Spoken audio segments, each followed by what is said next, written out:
Si son état de santé peut s'améliorer, peut être pris en charge à notre niveau.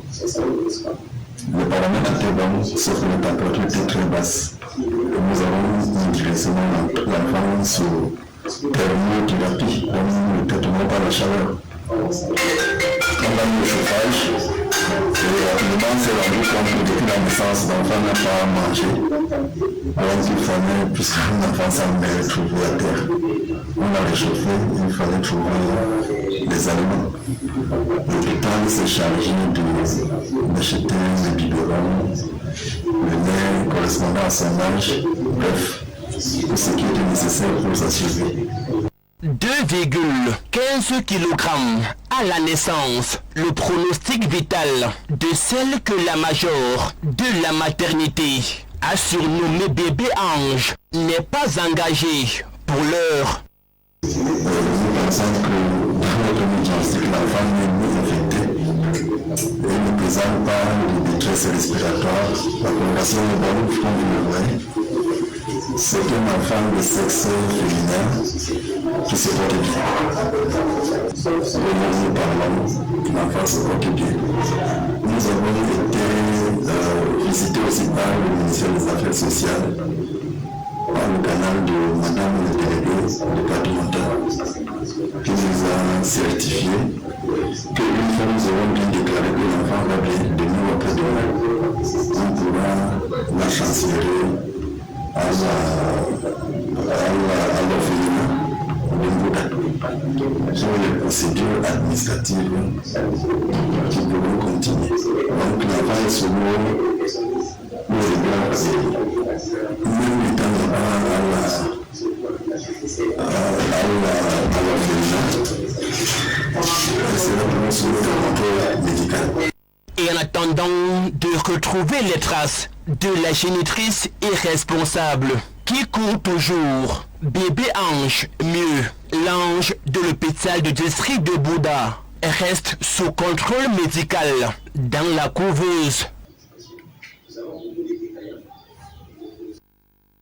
Prenons à l'instant de notre correspondant permanent à Bouddha, dans le département des Bamboutos, région de l'ouest du Cameroun, que la génitrice a été retrouvée dans un état de démence dans les rues et artères de Bouddha. Elle est actuellement en exploitation au commissariat de sécurité publique de la ville de Bouddha. C'est dans le département des Bamboutos, région de l'ouest du Cameroun. Nous annonçons également en titre, il a entamé son dernier voyage avant de retrouver la poussière, comme cela est dit dans les Saintes Écritures. Lui, c'est son éminence, le cardinal Christian Toumi, décédé le 3 avril 2021 dernier. Il sera inhumé ce mardi 20 avril 2021 en présence du clergé camerounais et international, des autorités administratives, mais également des chrétiens catholiques venus des 4 coins du Cameroun et même du monde. Mais avant, le cardinal Christian Toumi a connu ce jour sa mise en bière avant la série de messes qui a cours depuis ce matin à la cathédrale des Saint-Pierre-et-Paul de Bonadibon. Reportage. À la mort de l'hôpital militaire de Douala-Bonanjo, ce lundi matin, tristesse et émotion sont au rendez-vous à la faveur de la cérémonie de mise en bière de son éminence Christian Cardinal Toumi, l'archevêque émérite de Douala, décédé le 3 avril 2021 dernier.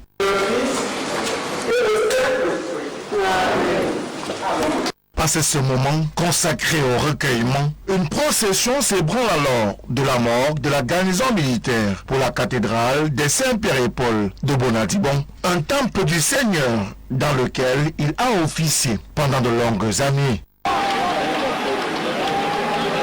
Nous avons perdu un grand homme, un cardinal, un homme aimé par tous. Et je pense qu'il a marqué non seulement les prêtres, les évêques de notre province, la conférence épiscopale du Cameroun, mais il a marqué tout le monde entier et même notre pays en particulier. Au centre de la chapelle, le cercueil de Monseigneur le cardinal Christian Toumi fait l'objet de toutes les attentions. Une messe est même dite en son honneur en ce haut lieu de prière en présence des personnalités diverses et variées et des chrétiens venus des 4 coins du Cameroun.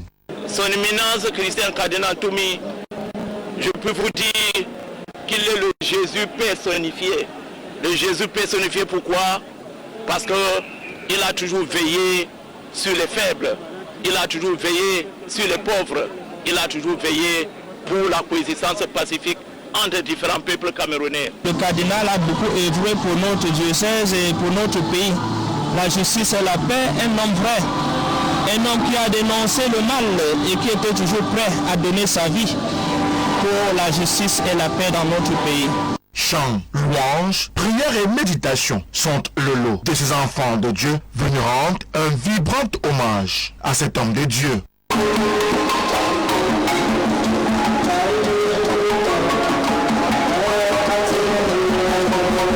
Lancée ce lundi 19 avril 2021, la dernière messe de Monseigneur le cardinal Christian Toumi sera dite ce mardi 20 avril 2021 dans l'antre de la cathédrale de Saint-Pierre-et-Paul de Bonadibon, où il rejoindra la terre des hommes, car on le dit dans la Bible, tu es né poussière et tu retourneras à la poussière.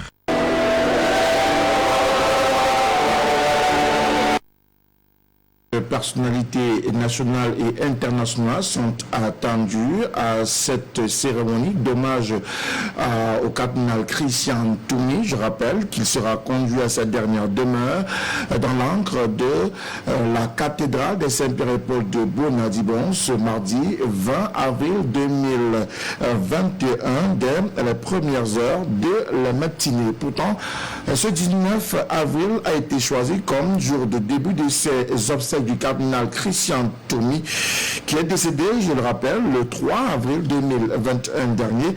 Ces obsèques se déroulent dans une ambiance particulièrement sécurisée, mais au-delà de cette sécurité, c'est également l'occasion pour certains d'écouler des kits dérivés à la personnalité et au personnage de l'archevêque émérite de Douala. Une forme d'entrepreneuriat né ce jour à la cathédrale de Saint-Pierre-et-Paul de Bonadibon se déroule justement ces obsèques Jean-Fils et Lange.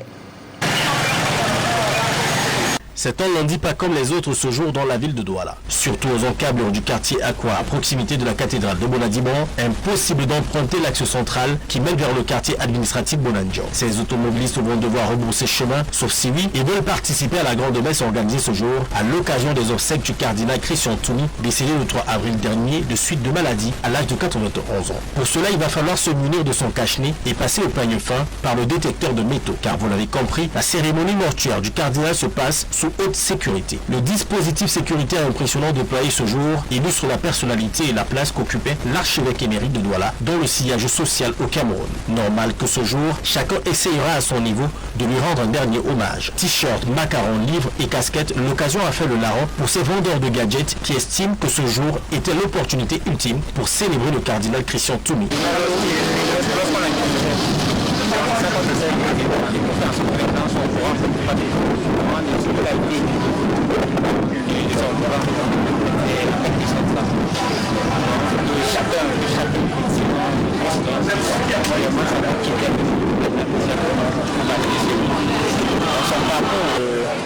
Pendant les obsèques, les macarons, généralement appelés les beans, sont des souvenirs pour nos morts. Donc nous avons pensé à garder un petit souvenir pour l'archevêque émérite qui nous a laissé. Donc voilà, nous vendons à 500 pour que chacune puisse avoir au moins 3500 avec 100 le chapeau, c'est 1500. Donc pour laquelle faire savoir à la plupart des chrétiens, donc savoir quel homme il était, quel était son parcours. C'est vrai que ça sort grand, mais comme on dit, c'est le jour où nous avons fait hommage, nous avons pensé que c'est le jour idéal pour faire connaître. Rappelez Rappelons que les obsèques qui ont démarré ce jour, qui auront mobilisé plusieurs délégations, y compris celle du Vatican, s'achèveront le 20 avril, où il sera inhumé en présence du Premier ministre, dont les sources annoncent qu'il représenterait le chef de l'État.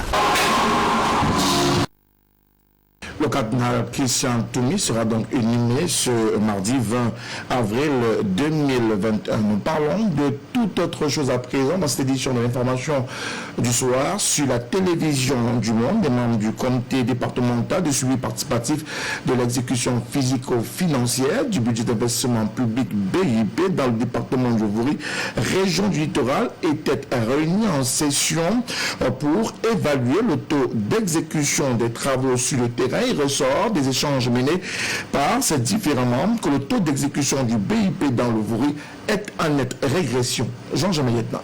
Cette année, nous avons reçu 10 projets. Le taux d'exécution du BIP, budget d'investissement public, dans le département du Vouri est en nette régression. Il est passé de 4,84% à 3,44%. Évidemment, il y a un léger ralentissement de l'exécution des travaux par rapport à l'année précédente. Mais cette année, c'est une année aussi très difficile. Vous savez, vous voyez ce que nous vivons par rapport à cette pandémie. Nous devons relever plusieurs défis. Mais les défis restent les mêmes. Le problème de maturation des projets. Et nous devons accompagner les maires dans cette maturation. Et je pense que les services déconcentrés des ministères sont disposés à accompagner les maires.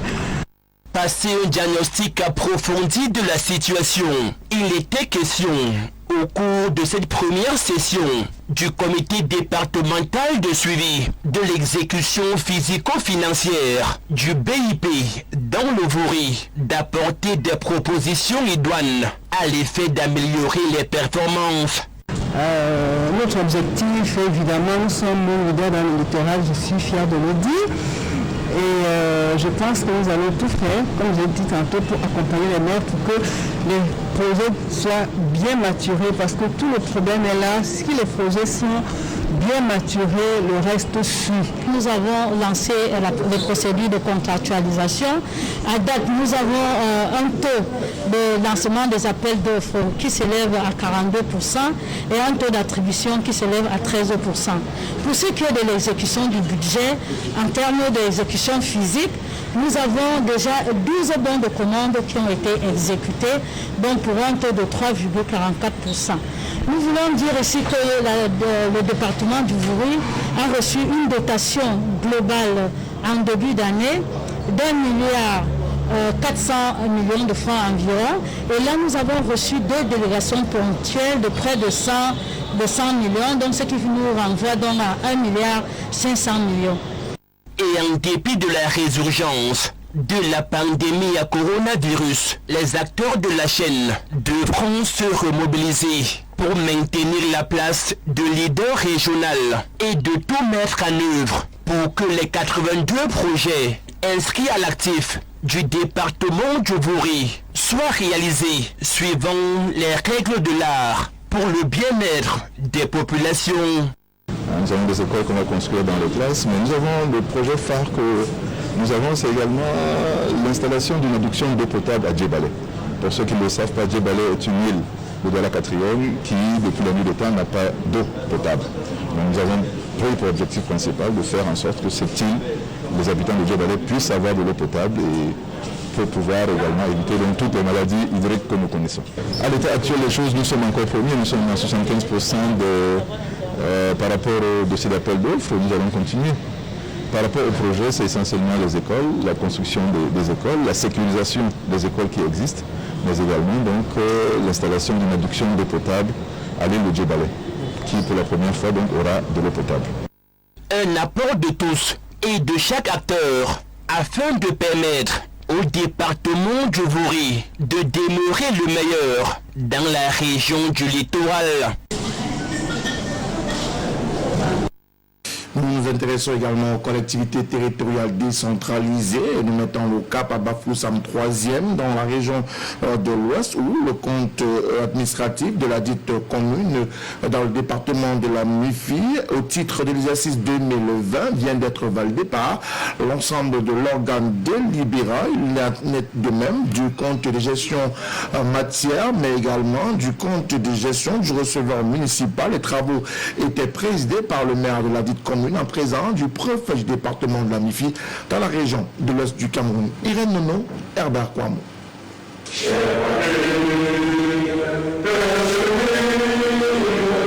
745 458 600, une supervision budgétaire d'1,298 868 700 francs, soit un taux de recouvrement de plus de 60%, est le montant du compte administratif de la commune d'arrondissement de Bafoussam 3e, compte adopté à l'unanimité des membres de l'organe délibérant. Taux de recouvrement jugé faible par les conseillers municipaux.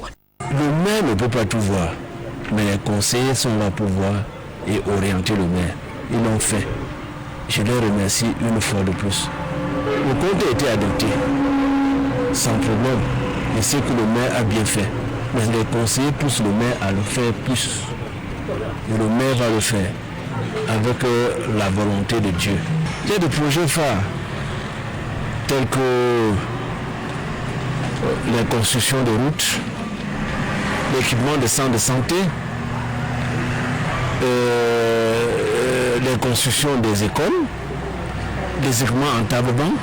Le maire justifie cette contre-performance par l'incivisme fiscal qui a fait son nid au sein de l'arrondissement de Bafoussam 3e et la survenue de la pandémie à Covid-19 qui a plombé l'économie. Malgré la modicité des moyens, la commune s'est investie dans l'amélioration du cadre et conditions de vie des populations en réalisant des projets sociaux de base, souligne le premier magistrat de la commune d'arrondissement de Bafoussam 3e. Le préfet du département de la MIFI, David Aman Koumbout, autorité de tutelle, a salué la collaboration qui prévaut entre l'exécutif municipal et l'organe délibérant avant de leur recommander d'adopter des stratégies pour maximiser les recouvrements et d'explorer d'autres niches de recettes. Cette session ordinaire du conseil municipal de la commune d'arrondissement de Bafoussam 3e s'est achevée par l'adoption d'une quinzaine de délibérations pour un bon fonctionnement de la commune. 3, 4, 5, c'est bon. De l'actualité, Journée internationale des monuments historiques. La célébration a eu cours ce 18 avril à travers la planète. Monument choisi par la rédaction de la télévision du Monde pour revenir sur les monuments historiques que compte le Cameroun. Ils sont très nombreux, ils sont jolis, mais ils sont davantage porteurs d'histoire. Jean-Peter Nga. Le Cameroun et les monuments historiques, une histoire d'amour ancrée dans l'ADN du pays considéré comme l'Afrique en miniature. Du nord au sud, de l'est à l'ouest, ce sont des chefs-d'œuvre marqués d'histoire qui vous accueillent. Au nord justement, le Lamida de Rebouba, du haut de sa splendeur, a été construit sous le règne de Boubadila de 1798 à 1866. Un palais construit sur une superficie d'environ 5 hectares et entouré d'un mur d'enceinte d'une hauteur d'environ 7 mètres. En 2006, il a été inscrit par l'UNESCO sur la liste indicative du patrimoine mondial. À retrouver également au nord les gravures rupestres de Bizarre, situées dans le département du Mayo-Louti, à proximité de la frontière avec le Tchad. À l'extrême nord, 21 monuments existent, tous marqués d'histoire. Parmi eux, le Digidbi des monts Mondara, les monuments des commandants Lami et Rabat, sans oublier les différentes chefferies et palais de la région. À l'ouest, le sultanat de Fumban avec son sultan Bombondjoya est sans doute le monument le plus retentissant. Mais que dire des différentes chefferies et de la grotte de Fouvou, un passage obligatoire quand vous êtes dans la région. Dans les régions anglophones, le site archéologique de Choumlaka, la forteresse de Bamenda et le site des esclaves de Bibia sont des merveilles de la nature. Mais que serait le Cameroun et son histoire sans le monument de la réunification dans le centre? Le bien culturel de 7 mètres de hauteur a été conçu par Armand Salomon, Gédéon Pando et Monseigneur Angelbin Vin pour célébrer la réunification du Cameroun.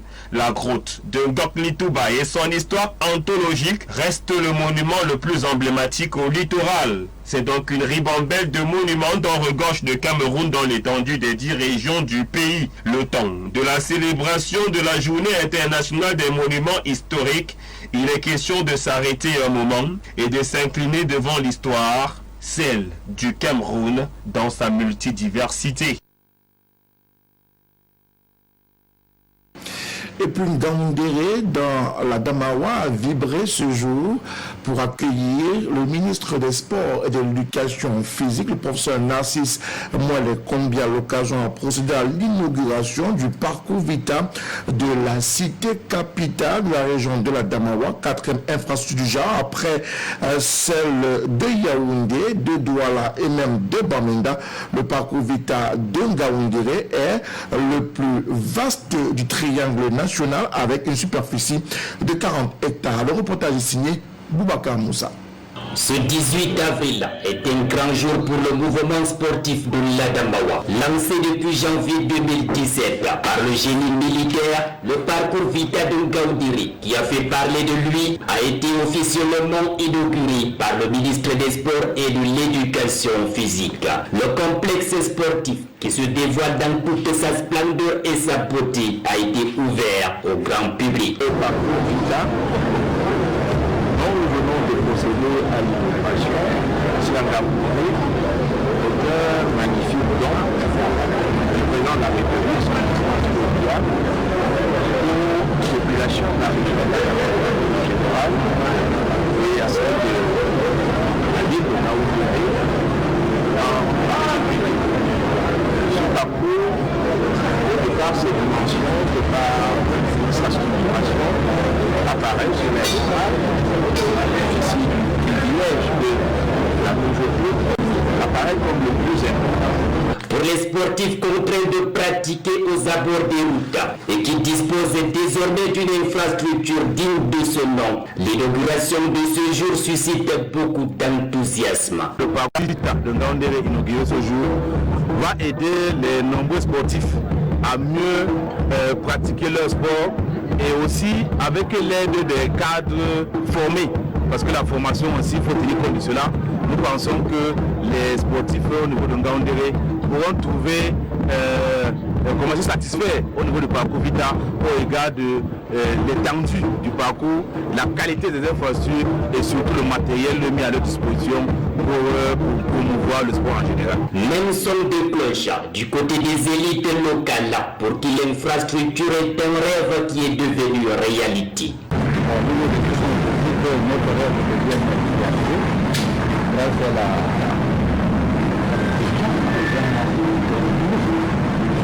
nous particulièrement nous sommes de ce parcours de temps, nous qui le week-end comme nous l'avons donné, nous affrontons le riz de la ville de notre côté.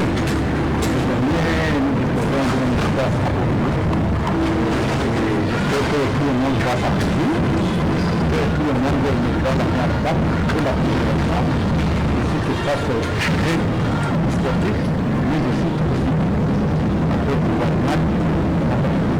Le complexe sportif flambant va contribuer à coup sûr à développer les futurs talents sportifs. Toujours en sport, le championnat national Elite One est rendu à sa 7e journée. Les différentes rencontres disputées ce week-end. Le point dans ce reportage que signe Moïse Bal.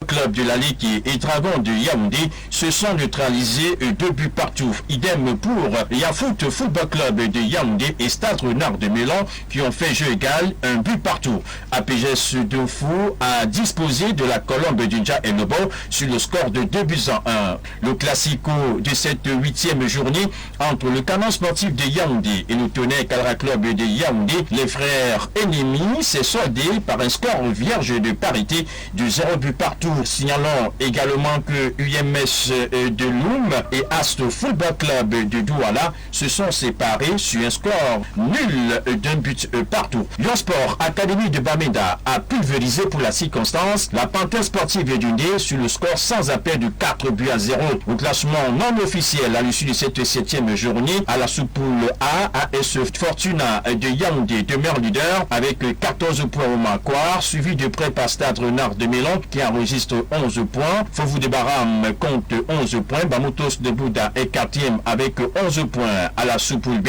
la Panthère sportive de Dundee mène les débats avec 12 points, suivi de très près par la formation d'APGS de Fou qui compte 11 points. Canon de Yaoundé 10 points. La 8e journée partielle se dispute mercredi prochain sur l'ensemble du triangle national à l'exception du match Coton Sport de Garoua, Ast Football Club du Douala, reporté à une date ultérieure en raison de la participation de Coton Sport de Garoua en compétition africaine.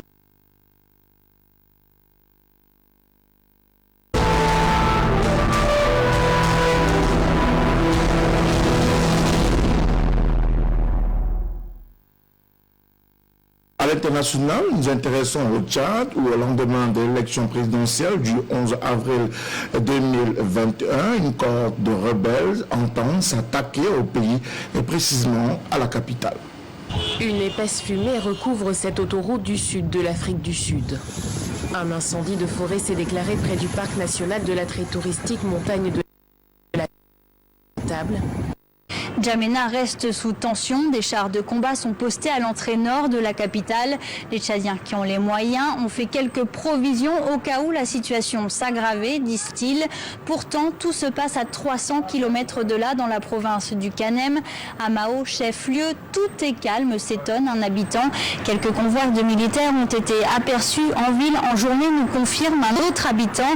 À Mao, seuls les militaires pouvaient faire le plein d'essence avant de regagner le théâtre des opérations car les stations sont fermées pour les usagers. Une mesure prise par les autorités pour éviter que les rebelles ne s'approvisionnent. Les combats au sol ont été intenses, nous confirme une source sécuritaire sur place. 3 colonnes de rebelles du FACT faisaient route vers N'Djamena. L'une est anéantie selon l'armée tchadienne, les 2 autres en débandade. Les rebelles, eux, affirment dans un communiqué continuer de faire route vers N'Djamena et avoir libéré le Kanem. Le Royaume-Uni et les États-Unis ont appelé leurs ressortissants à quitter le pays. Les autorités tchadiennes tempèrent et affirment que la situation est sous contrôle.